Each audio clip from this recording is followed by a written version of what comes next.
$50 bid, now 60. 60, do I hear 70? 70 once, 70 twice. Sold for $70. Had learned the grain. He did not answer. He kept scrubbing. You shouldn't be here, he said. His voice was steady, but his hand slipped. The bucket tipped. Water crept across the floor and touched her boot. She did not move. She smiled like she was trying to be kind. Relax, Papa. The word hit him wrong. His arm locked. The rag stayed pressed to the floor. He stared at the wood like it had spoken back. For a moment there was nothing but the sound of his breathing and the slow drip from the bucket. Don't, he said. She leaned against the table. You look tired. I said you shouldn't be here. She shrugged. Door was open. He stood too fast. The chair scraped. He crossed the room and shut the door. He turned the lock. It was not loud. It was not angry. It was final. He rested his palm on the wood for a second longer than needed. You scared of me now? She asked. No. Then why lock it? He did not turn around. Smell of bleach burned his nose. Under it was iron. Under that was old smoke, trapped in the walls. He had lived with it so long he forgot other houses smelled different. He could feel the floorboards through his boots, every soft place, every memory. You don't joke with names like that, he said. She watched his back. Big shoulders. Bent spine. Power that used to stand straight. My boy used to say it when he wanted something, she said. Draw it out. Make it sound sweet. He swallowed. Didn't answer. He went back to the floor. Scrubbed harder. The rag came up red again. He dropped it in the bucket. The water went pink. You here to watch me clean? He asked. I'm here because you were alone. He laughed once. Short. Bitter. That's never stopped people before. She stepped closer. You always do things yourself. Someone has to. That why you never married again? He froze. Slow this time. Careful. He looked up at her like he was measuring distance. You don't know a thing about me. I know you don't let anyone help, she said. I know you don't ask. I know when men go missing, you stay quiet. I know this cabin keeps secrets because you tell it to. His jaw worked. That's town business. Town business gets men buried. Not in my ground. She crouched. Close enough now to smell him. Soap and sweat and fear he would never name. You clean like you're erasing something, she said. Like if you scrub long enough it won't come back. He stood. Too close. You need to leave. She tilted her head. Or what? His eyes were dark. Old. You don't want to see me angry. She met his stare. I already have. The room felt smaller. The walls held their breath. Dust floated in the light like it was waiting to fall. The word she said sat between them, heavy and alive, pressing against his chest, dragging old weight with it, stirring something buried and sore, something he thought had stayed dead for years inside him and never spoken again before now or ever expected to hear spoken aloud. He turned away fast. Grabbed another rag. His voice dropped low, almost gone. Don't call me that again. The word stayed hanging there as he faced the wall. He did not turn back. The lock clicked once more as if it wanted to be heard. She kept talking because the quiet felt sharp. You always do that, she said. Say something heavy then pretend it didn't land. He wiped the floor again. Rag down. Rag up.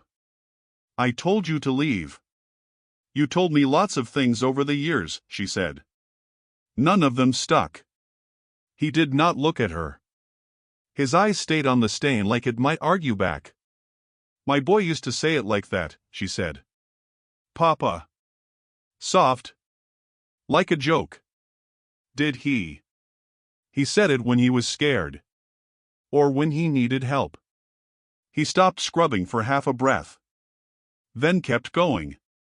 You shouldn't talk about him here. Where should I talk about him? Church. Graveyard. Sheriff's office. She waited. He said nothing. She laughed under her breath. Right. He pressed the rag harder. Wood creaked. You here to accuse me? He asked. No. Then why come? She walked to the table and sat, slow, like she owned the place now. I needed to see you alone.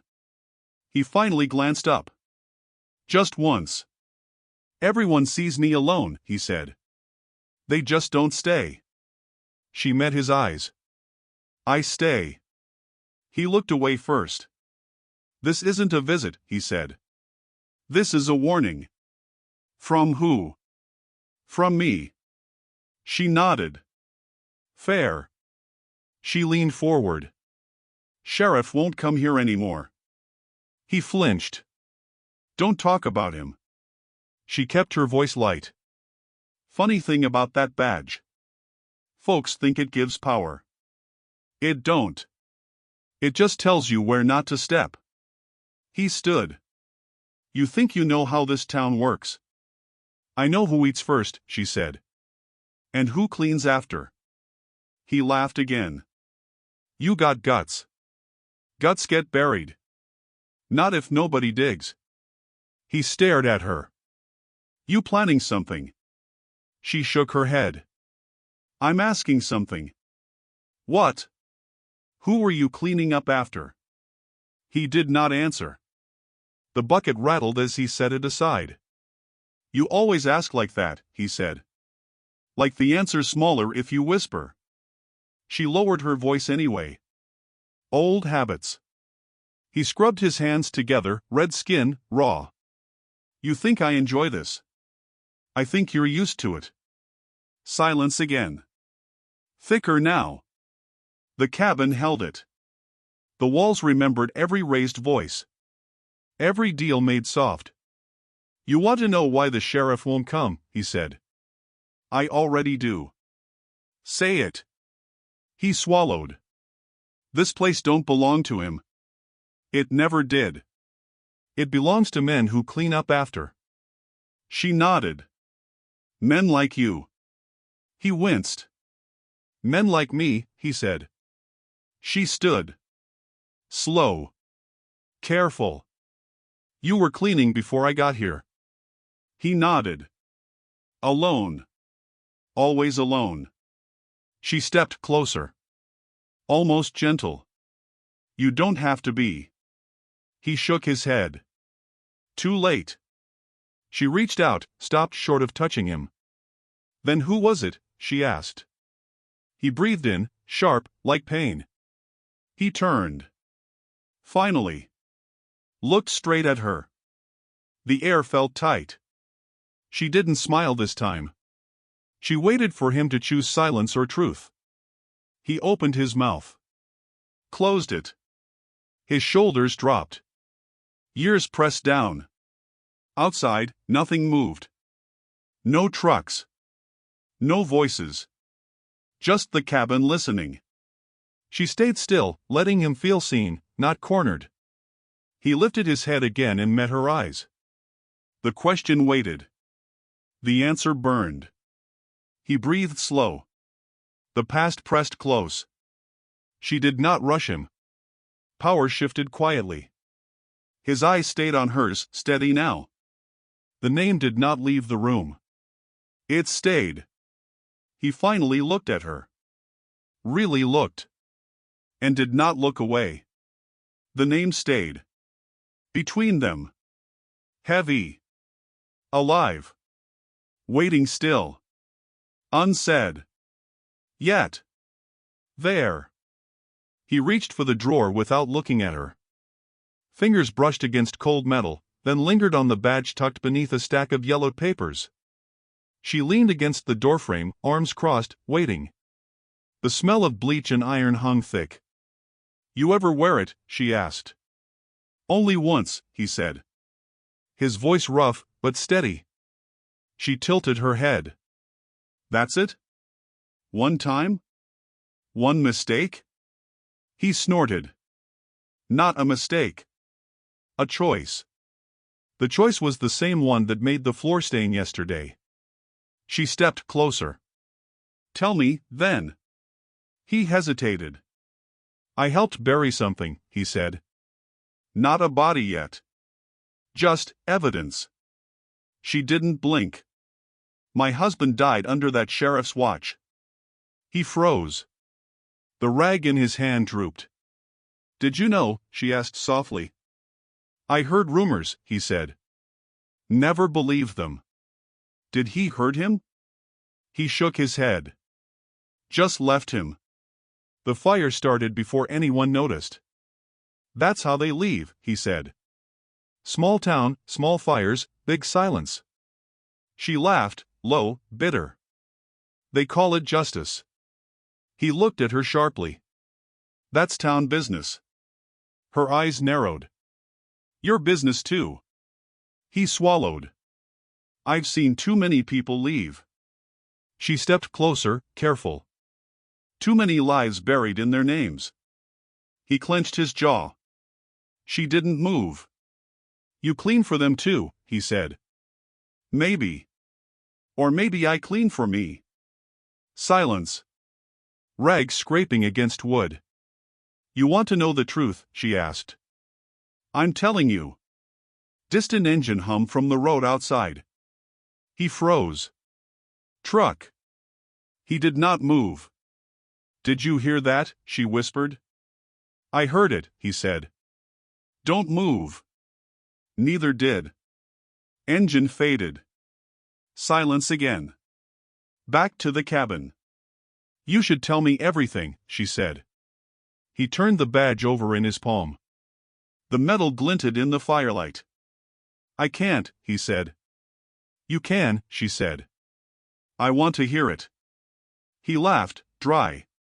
"One word and the town will burn." "Maybe that's what it needs," she said. Rag dropped. He rubbed his hands on his pants. "You don't know what you're asking." "I know enough to call it by name," she said. He met her eyes. Their weight. The smell of bleach, the cold of the metal.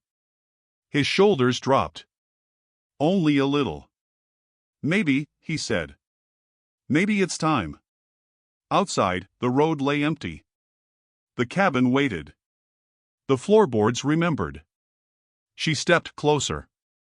Quiet. Insistent. "Tell me what the badge really did." He inhaled. "Once," he said. "Once it told me to watch and wait." He remembered fire, smoke, fear. He remembered the boy.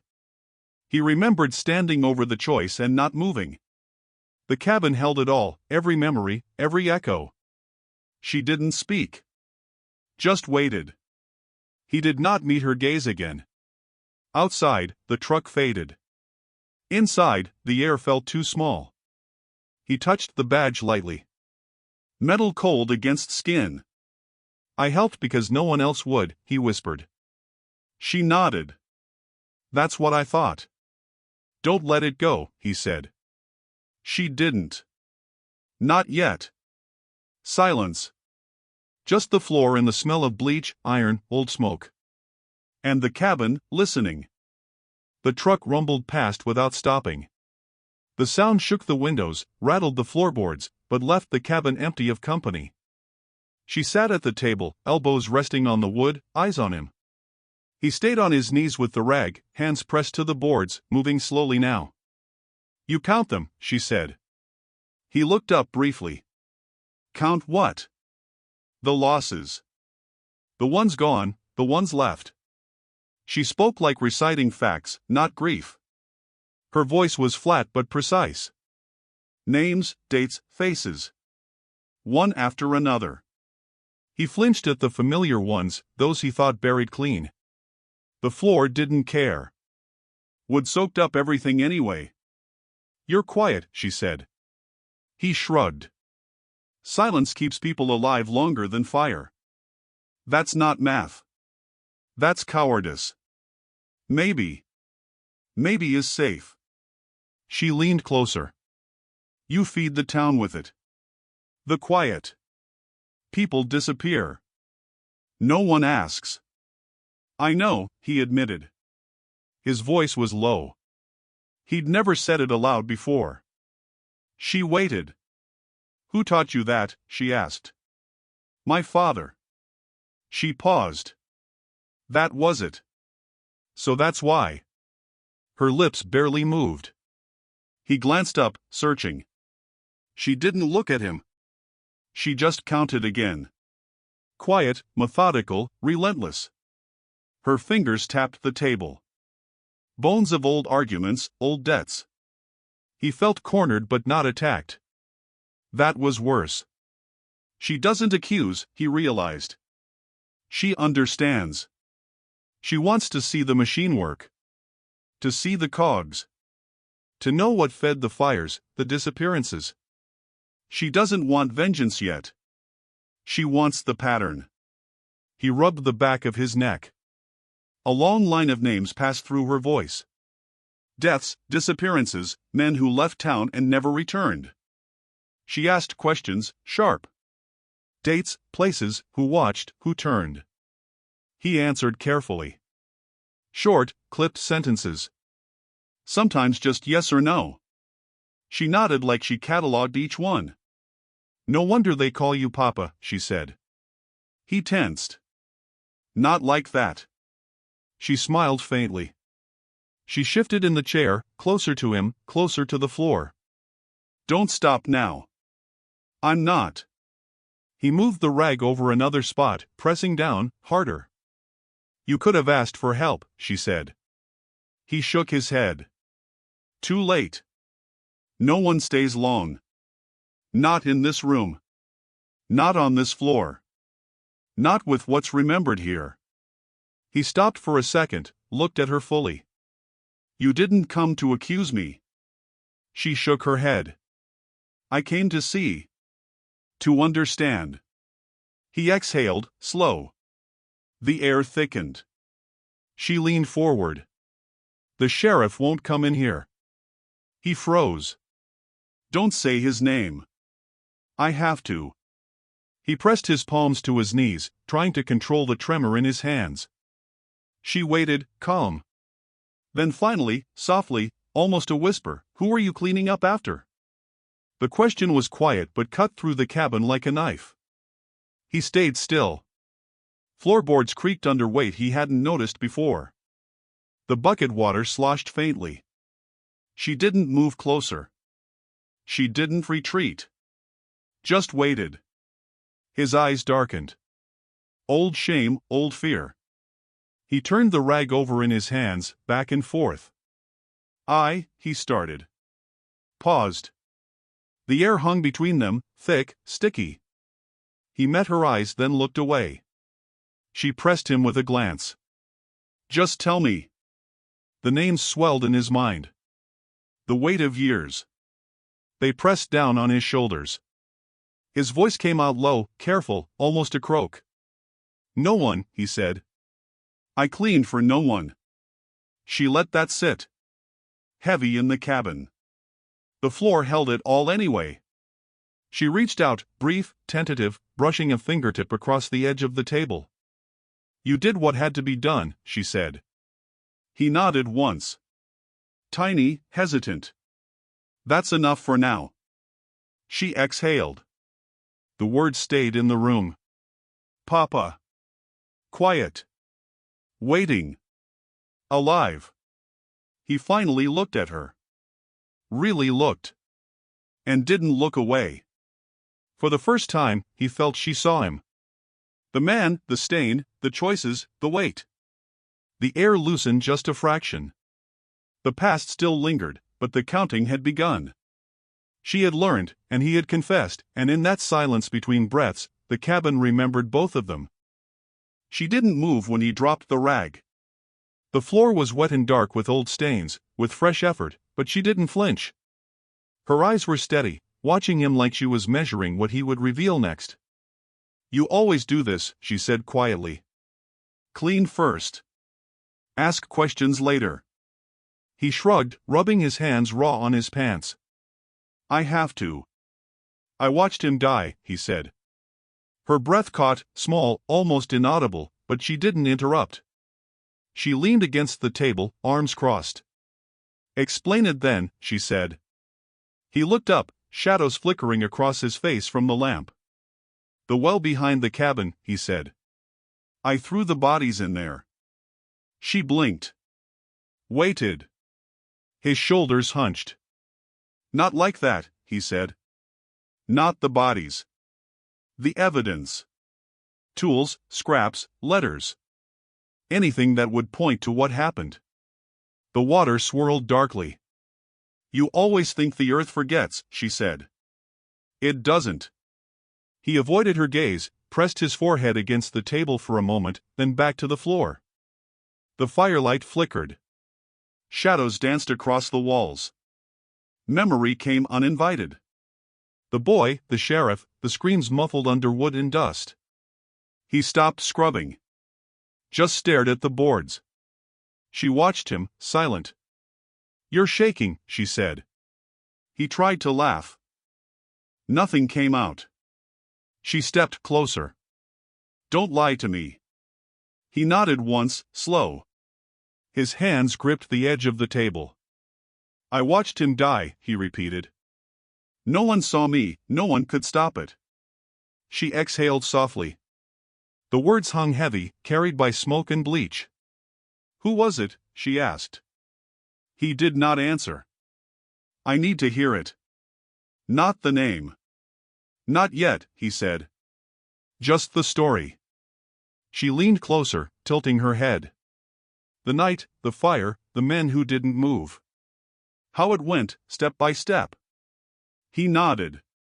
He began. Short sentences. Jagged. Pieces of memory. The sheriff came first. Took his time. The boy ran, thought he could hide. He didn't.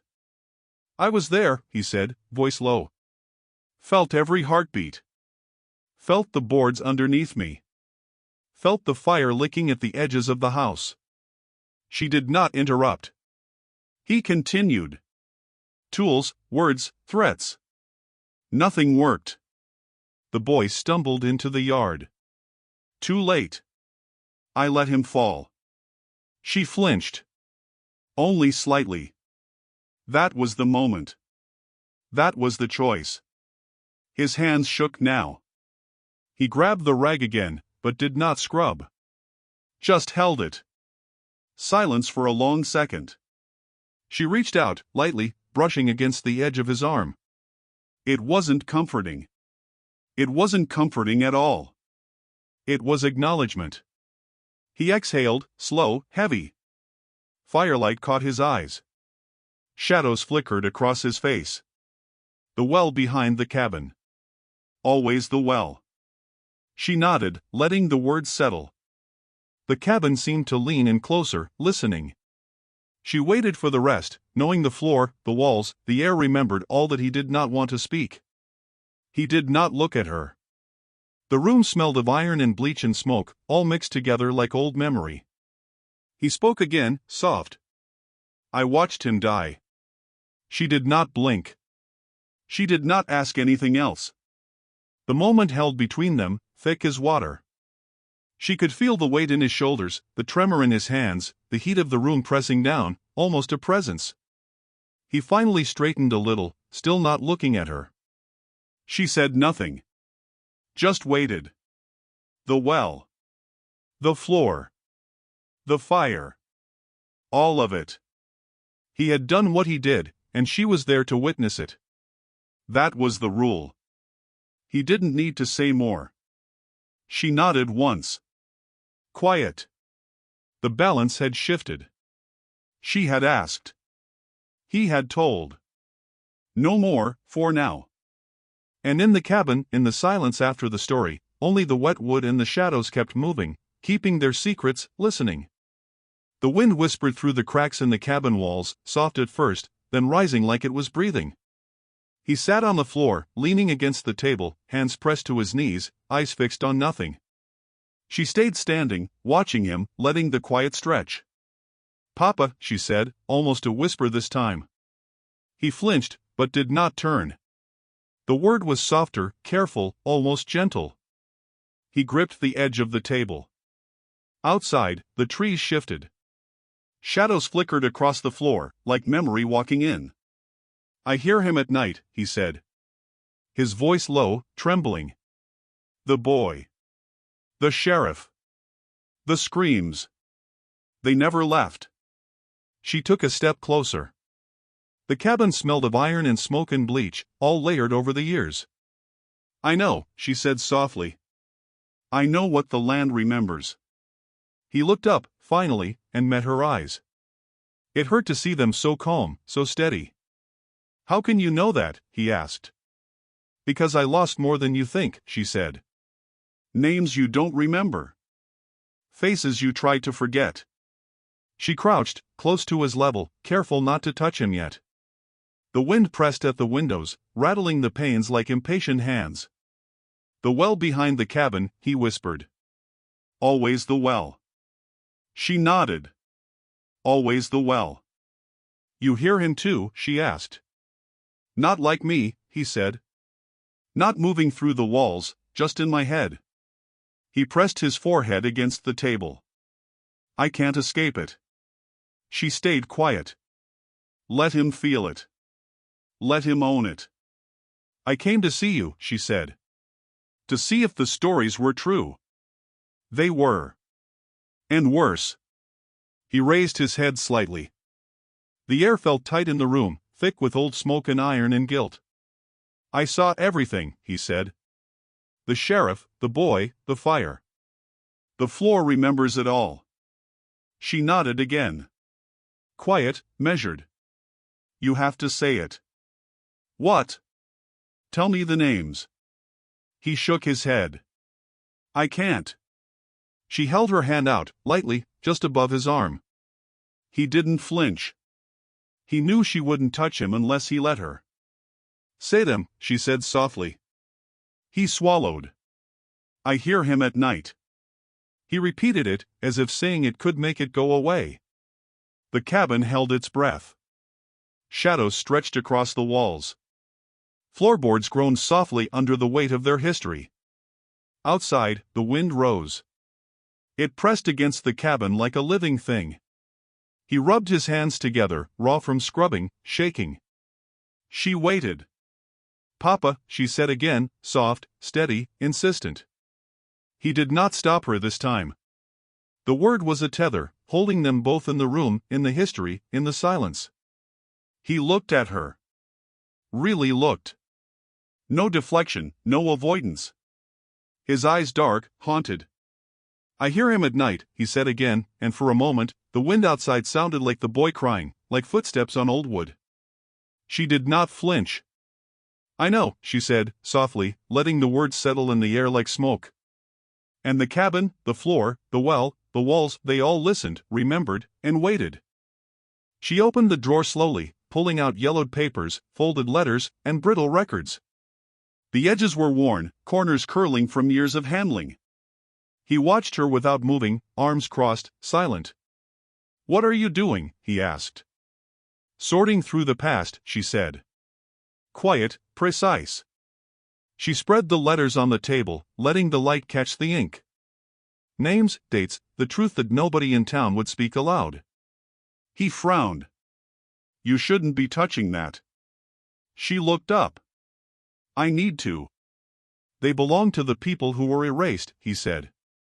She nodded. "Exactly." She picked up one letter, ran her fingers over the faded words. They were all connected, one thread through the town's memory, through his own hands. "You've been hiding this," he said. "Not hiding. Protecting," she corrected. "From whom?" "From everyone." She met his eyes. "You could fix it now." He shook his head. Too late for that. She laid the letters down, sharp, decisive. Then what about telling the truth, she asked. His jaw tightened. That's dangerous. Who cares, she said. I do. She started naming names, drawing the web of silence out loud, testing the connections. He listened, head tilted. Every time she spoke, she pulled down one of the walls he had built around the cabin and himself. He offered land once. Money once. She waved both away. I don't want your possessions, she said. I want your voice. He blinked. Slow, heavy. Voice. She nodded. That's all. She leaned back, letting the words settle. He swallowed, finally, and nodded in return, small but complete. The cabin felt different now. The air lighter, though still thick with smoke and bleach. She stepped to the door, hands on the frame. For the first time, she opened it. Outside, the wind shifted, scattering old leaves across the yard. He followed her gaze but stayed inside. The past was laid out on the table, in ink and paper, ready to be named. She didn't move back inside. She let the cabin breathe with them, the letters, and the truth. He exhaled, slow, deep. The weight of silence lifted slightly. Only a fraction. Enough for a start. She looked at him. Ready? She asked. He nodded. Finally. And the wind pressed at the cabin, carrying the echo of years of secrets, waiting for the town to hear what had always been there.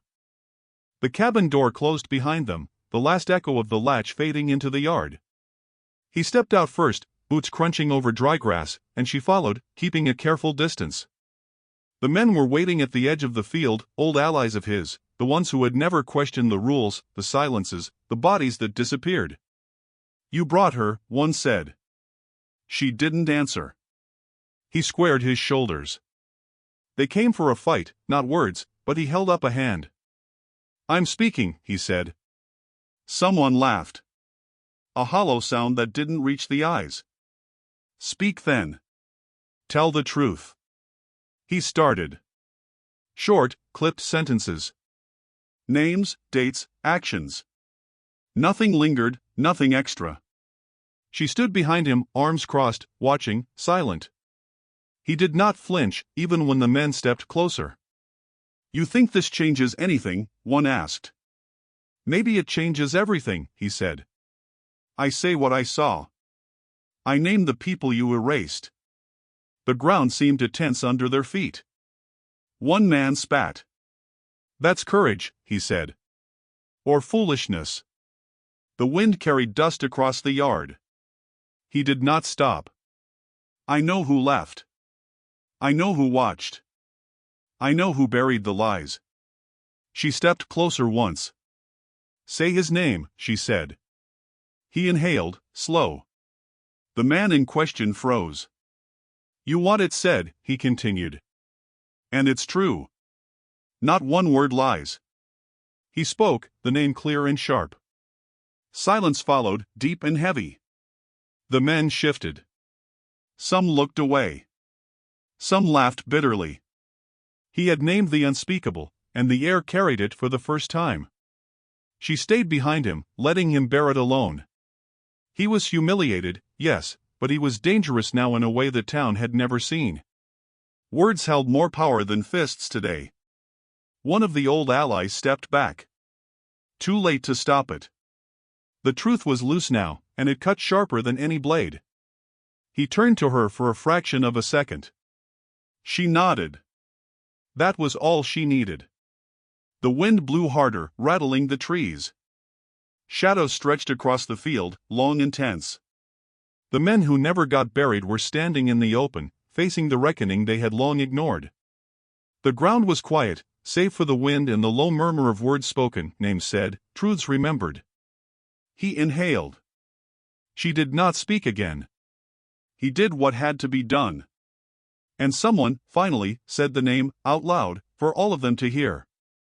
Smoke clawed at the edges of the cabin before anyone could understand what had started it. Flames licked the timbers, hungrily, swallowing old walls and old secrets alike. He froze for a moment, eyes wide, hands empty, the letters still spread across the table. The wind carried the scent of fire and wood smoke, sharp and choking, through the yard. "Get out!" she shouted, grabbing his arm. He hesitated. "The letters." "Save them," he said, voice cracking. She yanked him toward the door, dragging him through the heat, ash settling on their shoulders. Outside, the fire roared, devouring years of memory, walls twisting in the light. They stumbled to the yard, coughing, faces streaked with soot. He bent over, gathering the letters from the grass, holding them to his chest as if they were a life raft.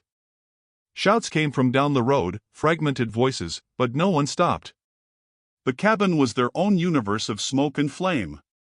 He cried then, openly, letting it all out, the weight of silence, the weight of bodies unburied, the weight of names he had held in his throat for decades. She cupped his face in her hands. "Stay," she said, voice firm. "Don't move." He nodded, tears cutting through the grime on his cheeks. The heat pressed close, relentless, but she held him steady. "You did what you had to," she said. "And now it's done." Flames curled into the night sky, black smoke twisting over the yard like a living thing. He pressed the letters to his chest again, rocking slightly, muttering names under his breath. Her hand stayed on his face, guiding him to hold still, to breathe, to survive. Nothing else moved. No sirens came. No help arrived. Only the fire, the letters, and them. He dropped to his knees again, gasping, shivering. "Don't let it burn," she said. "I can't," he whispered. She held his jaw, lifted his eyes to hers. "Stay. That's all. Stay." And in the chaos, amidst the roaring cabin, amidst the smoke and ash, he stayed. And she stayed. And the fire took what it needed, leaving them alive, leaving the letters intact, leaving the silence heavy but theirs to breathe. Outside, the wind carried embers into the night, small fires on dry grass, sparks that might have started something new, or might have simply died. They did not care. He sobbed quietly. She held him. And nothing moved except the fire, and the wind, and their own measured breaths. They sat together on the scorched earth where the cabin had stood. Ash clung to their clothes, dust to their hair, the smell of smoke thick in the air. He stared at the blackened timbers, remnants of walls that had held a lifetime of secrets, and finally let himself breathe.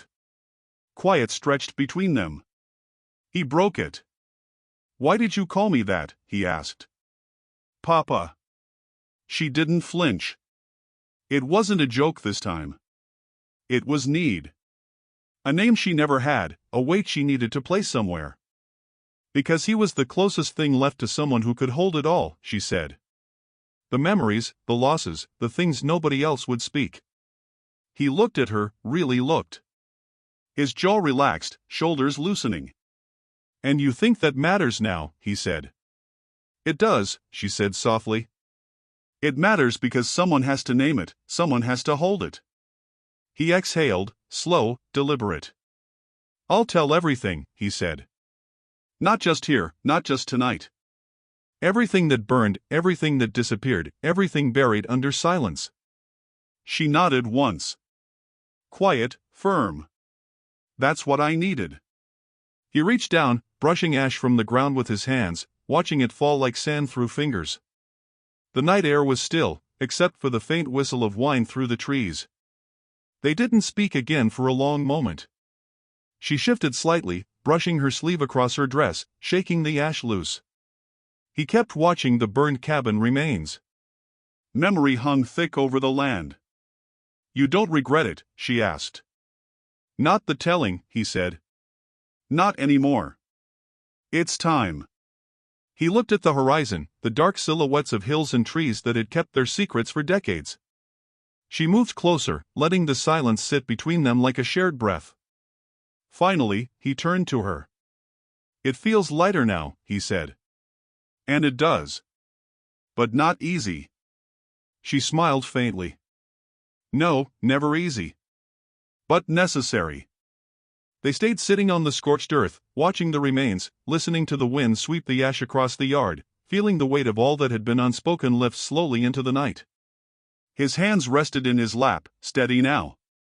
He didn't need her to say more. He had finally accepted the role, the responsibility, the name. Papa. Not as power. Not as fear. But as someone who would tell the truth, who would bear it, who would finally speak what needed to be spoken. The air shifted slightly, cool and clean for the first time in years. She stood, brushing ash from her dress, a soft sigh leaving her lips. He watched her move away, carrying the quiet with her, and for the first time, he felt the land itself exhale. The past had been named. The present held them. The future waited, and for the first time, it did not feel like a threat. He whispered to no one in particular, "I'll tell everything." And in that, he meant it. He returned to the well at the edge of the yard, its stone rim blackened with smoke, water dark and still inside. He knelt beside it, scrubbing the stones clean, hands raw from the grit and ash, as if he could wash away what had been buried long before he arrived. Townspeople began to gather at the edges of the field, quiet, hesitant, their faces shadowed by years of silence. He did not flinch. He did not stop. Letters had been saved, truth had been spoken, and now he cleaned, not hiding from anyone, but uncovering. One of the older men stepped forward, trying to speak. He shook his head. Words now were measured, deliberate. "Speak," he said quietly. And they did. Short statements, names said out loud, truths finally acknowledged. Each word landed like a stone in the well, rippling across the still water. He kept cleaning, leaning over the rim, scrubbing, letting them talk around him, letting their admissions settle into the earth he had tended for decades. She stood at the edge of the yard, watching him, silent, letting him bear it. When the last name was spoken, she did not approach. She turned slowly, taking the long path back toward the road, shoulders straight, head high, leaving the weight behind her. He looked up from the well. The crowd thinned, leaving him alone in the yard, the ashes of the cabin still black against the earth. She called over her shoulder without turning back. "You okay, Papa?" He straightened, hands wet and raw, face streaked with smoke and sweat. "I will be," he said. And he meant it. Silence fell, not the tense, haunted quiet of before, but a calm, deliberate one. The wind moved gently across the yard, stirring the ashes, carrying the smell of burned wood and old iron, and for the first time in decades, it felt like the land had exhaled. He knelt for a moment longer, gazing into the dark water of the well, letting the reflection of the night sky settle across his hands. Then he stood, slow, deliberate, the letters clutched in one hand, the other brushing at the smooth stone. He turned back toward the open field, toward the horizon, and took a single, measured step. Nothing stirred except the wind, the remnants of smoke, and the quiet weight of truth finally named. She was gone, the town had witnessed, and he remained, not as a man haunted by silence, but as one who had finally uncovered what needed to be seen. The well, the ashes, the names, and the letters were left behind him, but the air itself felt lighter. He breathed in deeply, shoulders relaxing for the first time in years. And in that moment, the quiet was complete. Not fear. Not grief. But peace.